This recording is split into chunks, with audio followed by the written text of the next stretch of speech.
सुप्रभात बच्चों, आज हम आपकी पाठ्य पुस्तक संस्कृत के एकादश पाठ का अध्ययन करेंगे जिसका शीर्षक है शांति स्थलम। तो चलिए पाठ को पढ़ते हैं और समझते हैं शांति स्थलम के बारे में। एकादश पाठ शांति स्थलम। प्रस्तुत पाठ में एक ऐसे आश्रम का वर्णन किया गया है जहाँ पर चारों ओर शांति रहती है, सभी पशु पक्षी मनुष्य आदि मिलकर रहते हैं। तो बच्चों, जो ये पाठ है आपका शांति स्थलम, इसमें एक आश्रम का वर्णन है जहाँ पर मुनि निवास करते हैं और पशु पक्षी सभी लोग शांति के साथ रहते हैं। तो हम पाठ को पढ़ते हैं और इसके बारे में जानते हैं। अयम एका आश्रम अस्ति, यह एक आश्रम है। ऐसा अतीव सुंदर अस्ति, यह बहुत सुंदर है। अस्मिन आश्रम में अनेका पशु पक्षिणा निवसन्ति, इस आश्रम में अनेक पशु और पक्षी निवास करते हैं। आश्रमे अनेकानि उटजानि सन्ति, आश्रम में अनेक झोपड़ियां हैं। उटजेषु मुनिया निवसन्ति, झोपड़ियों में मुनि रहते हैं। तत्र अनेका छात्रा अपि निवसन्ति, यहाँ पर अनेक छात्र भी रहते हैं। छात्र अर्थात विद्यार्थी, अनेक विद्यार्थी भी रहते हैं। काव्य शास्त्रम एवं वेदानाम अध्ययने कालम नयन्ति, और काव्यों का, काव्य शास्त्रों का और वेदों का अध्ययन करके समय व्यतीत करते हैं। पशु पक्षी भी ससिंगा अपि निवसन्ति, पशु पक्षियों के साथ सिंह भी, शेर भी इस आश्रम में रहते हैं। सिंगा अपि निवसन्ति, शेर भी रहते हैं। आश्रम में एका तड़ागा अपि अस्ति, आश्रम में एक तालाब भी है। तड़ागे कमलानि विकसन्ति, तालाब में कमल खिलते हैं। कमलेषु भ्रमरा मधुनि पीबन्ति, और कमलों के ऊपर, कमल के जो फूल खिले हैं उनके ऊपर भौरे आकर उनका रस पीते हैं, शहद पीते हैं। आश्रम में मत कोकिला मधुरम मधुरम कूजती, तो आश्रम के अंदर मदमस्त होकर कोयल है, गूंजती है, मधुर मधुर आवाज में अपनी बोलती रहती। फल पूरितानी अनेकानी वृक्षाणी संति, आश्रम में फलों से लदे हुए अनेक वृक्ष हैं।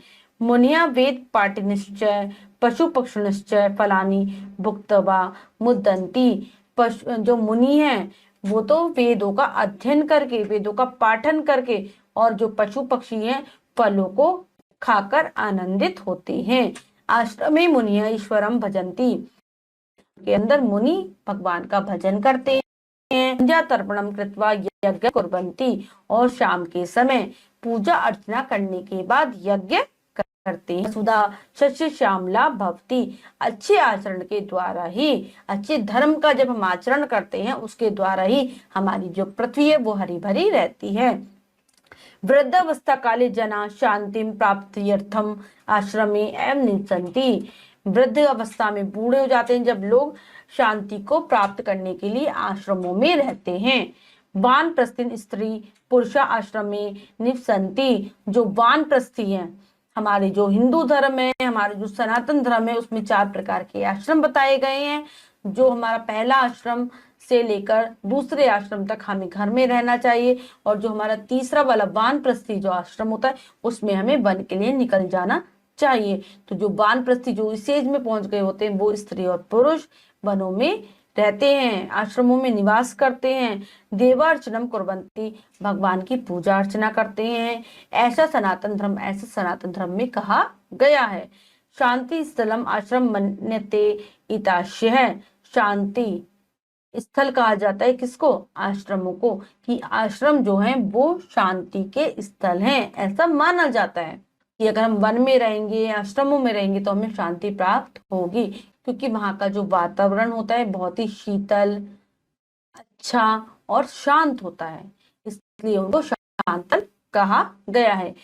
तो बच्चों, ये था आपका पाठ, हमने इसको अच्छे प्रकार से पढ़ लिया है। अब हम इसके शब्दार्थ कर लेते हैं।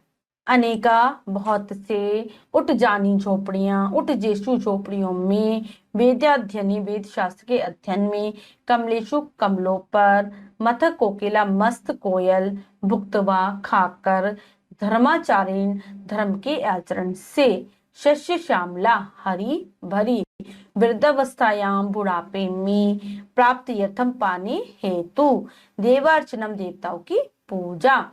सभी बच्चे पाठ के शब्दार्थों को अच्छे से याद कर लेंगे जिससे कि आपको भाषा को समझने में आसानी रहेगी। अब हम पाठ का अभ्यास कार्य कर लेते हैं। अभ्यास, पहला प्रश्न रहेगा लिखितम से। तो चलिए प्रश्न पढ़ते हैं और करते हैं। लिखितम उचितम उत्तरप्रदम वृत्तम रज्यत, सही विकल्प वाले गोले को रंगिए। प्रश्न में 4 विकल्प हैं, 3 विकल्प गलत है, 1 विकल्प सही है। हमें सही वाले गोले को रंगना है। तो चलिए प्रश्न को पढ़ते हैं और करने की कोशिश करते हैं। ऐसा सुंदरा रिक्त स्थान अस्ति आश्रमा वनम नगरम ग्रामम। तो आश्रम ऐसा सुंदरा आश्रम अस्ति, ए इसमें हमारा विकल्प एकदम सही है। सेकंड है रिक्त स्थान तड़ागे विकसंती लता कमलानी पत्राणी फलानी। तो तालाब में क्या खिलते हैं? कमल खिलते हैं, बी कमलानी हमारा इसमें विकल्प एकदम सही है।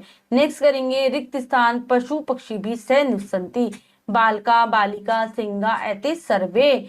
तो पशु पक्षियों के साथ शेर भी रहते हैं, तो सिंगा, सी इसमें हमारा विकल्प एकदम सही है, सिंगा। नेक्स्ट है आश्रमे अनेकानी रिक्त स्थानी संति। तो आश्रम में अनेक क्या है? उडजानी फलानी ग्रहणी भावनानी। तो उडजानी झोपड़ियां हैं, ए हमारा विकल्प इसमें एकदम सही है। अगला प्रश्न पढ़ते हैं और करने की कोशिश करते हैं। अधोदते पदे रिक्त स्थानानि पूरे, नीचे दिए गए शब्दों से रिक्त स्थान भरिए। प्रश्न में कुछ शब्द दिए गए जिनमें से चुनकर हमें रिक्त स्थानों की पूर्ति करनी है। तो चलिए करते हैं। अयम एक आश्रम, क्या लिखेंगे? आश्रम।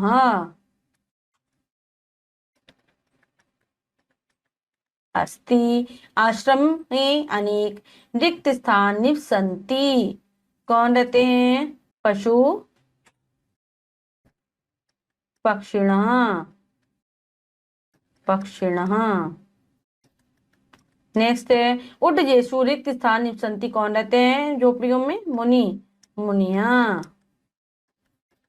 नेक्स्ट है पशु पक्षी भी सह रिक्त स्थान अपि निवसंती। पशु पक्षियों के साथ शेर भी रहते हैं, तो आ जाएगा सिंहा, सिंहा अपि निवसंती। अगला प्रश्न करते हैं। शुद्धम अशुद्धम वालिकत, सही या गलत लिखिए। ये हमने पाठ अच्छे से पढ़ा है तो हम इसे आसानी से कर लेंगे।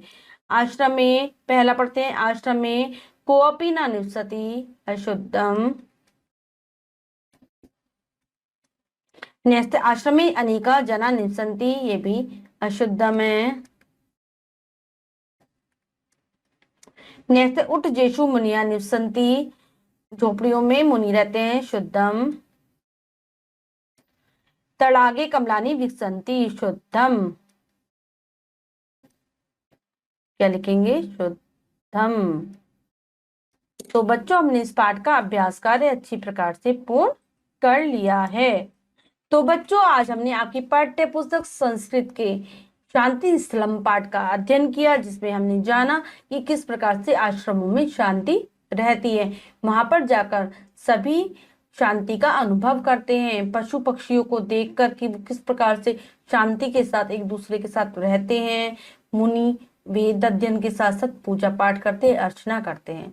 आशा करती हूँ आपको पाठ अच्छे से समझ आया होगा। आप पाठ को फिर से उच्चारण के साथ पढ़ेंगे, अभ्यास कार्य को कर लेंगे और साथ ही साथ शब्द अर्थों को भी याद कर लेंगे। मिलते हैं अगली कक्षा में नए पाठ के साथ। तब तक के लिए स्वस्थ रहिए, प्रसन्न रहिए। धन्यवाद।